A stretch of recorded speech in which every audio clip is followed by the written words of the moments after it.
Hello বন্ধুরা, কেমন আছেন সবাই? আমি জয়নিকা আর আপনাদের সবাইকে আমার চ্যানেল ডিং ডং লাইফে স্বাগত জানাই।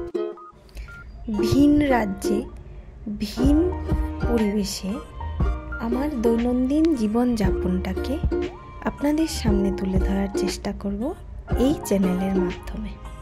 আশা করি সবাই পাশে থাকবেন। তাহলে চলুন আজকে ভিডিওটা শুরু করি। মেয়েকে স্কুলে পাঠিয়ে দিয়েছি আর এদিকে ওর বাবারও অফিস শুরু হয়ে গেছে। এবার আমিও যাই দুপুরের খাবার তৈরিতে। আজকের ভিডিওটা রান্না দিয়েই শুরু করলাম। আজকের মেনুতে থাকছে শিম আলু দিয়ে মাছের ঝোল, আর সাথে থাকবে চাল কুমড়ো দিয়ে মাছের মুড়ো। শিমটা ওর বাবার বরাবরই খুব পছন্দের। সারা বছর অপেক্ষা করে থাকে কখন শীতকাল আসবে আর ও বাজার থেকে শিম কিনে নিয়ে আসবে। তাই শীতকালে প্রায় দিনই আমাদের মেনুতে শিম থাকে। মাছের জন্য শিম আর আলুটা কেটে নিলাম, সাথে চাল কুমড়োটাকেও কেটে নিলাম।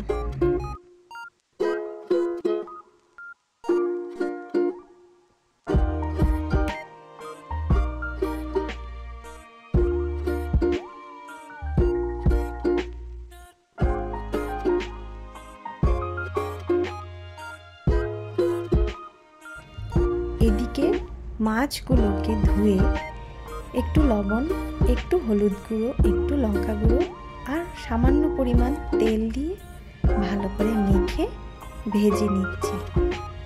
মাছ ভাজার ভিডিওটা আর দিলাম না।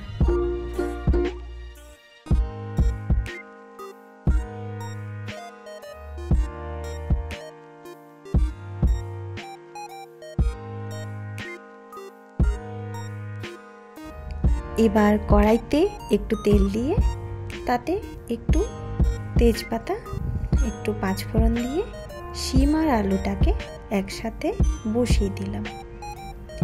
মাছটা যেহেতু আমি পাতলা ঝোল করব, তাই খুব বেশি মশলা দেব না, তাতে শিমের গন্ধটাও বেশ ভালোই থাকবে।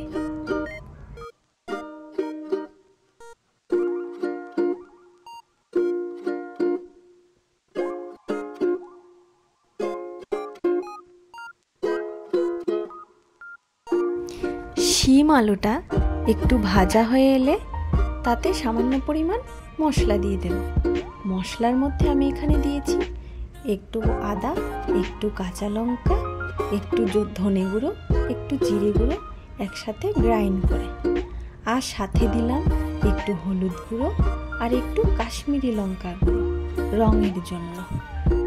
এবার মশলাটাকে ভালো করে কষানোর পালা।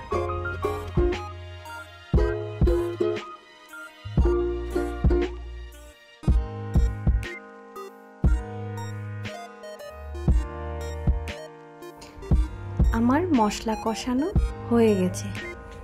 এবার ঝোলটা দিয়ে দিলাম। ঝোলটা একটু ফুটে এলে তাতে এক এক করে মাছগুলো দিয়ে আর একটু ফুটিয়ে নামিয়ে নিতে হবে।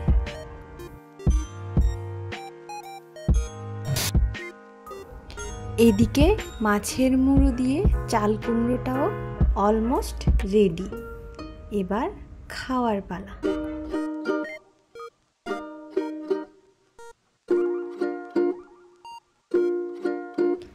ভিডিওটা আজ তাহলে এখানেই শেষ করছি।